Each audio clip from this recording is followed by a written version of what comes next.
మాజీ మంత్రి అంబటి రాంబాబుపై మరో కేసు నమోదైంది. పల్నాడు జిల్లా రెంటపాలలో నిన్న జగన్ పర్యటన సందర్భంగా అంబటి రాంబాబు పోలీసు విధులకు ఆటంకం కలిగించారనే అభియోగంతో కేసు నమోదు చేశారు.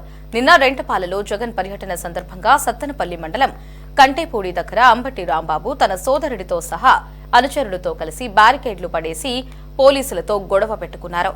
పోలీసు అధికారులతో అమర్యాదగా మాట్లాడారు. దీంతో పోలీసుల పట్ల అంబటి రాంబాబు దురుసుగా ప్రవర్తించారంటూ సత్తెనపల్లిలో కేసు నమోదైంది.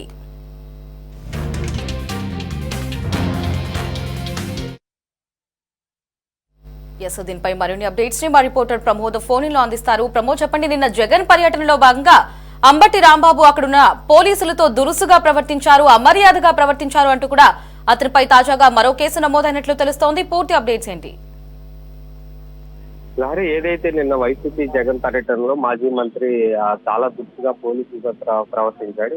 భారీగా ఏదైతే ట్రాఫిక్ ని మళ్లించడం కోసం బారికేడ్లు ఏర్పాటు చేశారు. ఈ బారికేడ్ కూడా చేస్తూ పోలీసులు కావచ్చు పెద్ద ఎత్తున కూడా అసభ్య పదజాలంతో మాట్లాడటం కూడా ఇంకా చాలా సార్లు ఇప్పటికే పోలీసులపై పలుసార్లు కూడా దురుసుగా ప్రవర్తిస్తా ఉన్నాడు. అయితే కేవలం నాయకుడు మెప్పు కోసం ఇలా చేస్తున్నాడా, లేకపోతే అతని వైఖరి పట్ల కూడా ఇటు వైసీపీ నాయకుల్లో కూడా పూర్తి చర్చ అయితే జరుగుతూ ఉంది. గత కొన్ని రోజుల నుంచి కూడా ఇటు వైసీపీకి సంబంధించినటువంటి కార్యకర్తల్లో కూడా ఒక మాజీ మంత్రిగా పనిచేసినటువంటి అంబటి రాంబాబు ఒక హుందాగా ప్రవర్తించాల్సినటువంటి మంత్రి మాజీ మంత్రి అంబటి రాంబాబు ఇలా చేయడంపై కూడా తీవ్ర విమర్శలు అయితే వస్తా ఉన్నాయి. దీనికి సంబంధించి నిన్న జరిగినటువంటి సత్తెనపల్లి రెంటపాల దగ్గర పెద్ద ఎత్తున కూడా అంబటి సోదరులు ఇద్దరూ కలిసి ఇటు పోలీసులపై కావచ్చు ఇటు బారికేడ్లు అయితే ఏదైతే అడ్డు పెట్టారో వాటిని తొలగిస్తూ కూడా పోలీసులు ఎలా ఇష్టానుసారంగా ప్రవర్తించారు. దీనిపై పోలీసులు వెంటనే స్పందించి సత్తెనపల్లి రూరల్ పోలీస్ స్టేషన్ లో కేసు నమోదు చేశారు. అయితే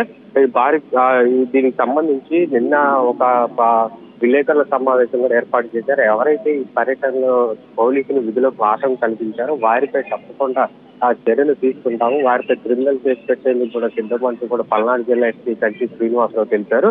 అయితే దీనికి సంబంధించి ఇప్పటికే గతంలో పట్టాభిపురం పోలీసులపై కూడా మాజీ మంత్రి అంబటి రాంబాబు దుర్భాషలాడుతూ వారిని ఇష్టానుసారంగా వారితో ప్రవర్తించడం అక్కడ ఒక కేసు నమోదైంది. ఇప్పుడు తాజాగా సత్తెనపల్లి రూరల్ పోలీస్ స్టేషన్ లో కూడా తనపై పోలీసులు కేసు నమోదు చేశారు. అయితే దీనిపై ఈ రెండు కేసులకు సంబంధించి రేపు ఏ విధంగా ముందుకు వెళ్తారో పోలీసులు అన్నది చూడాల్సింది.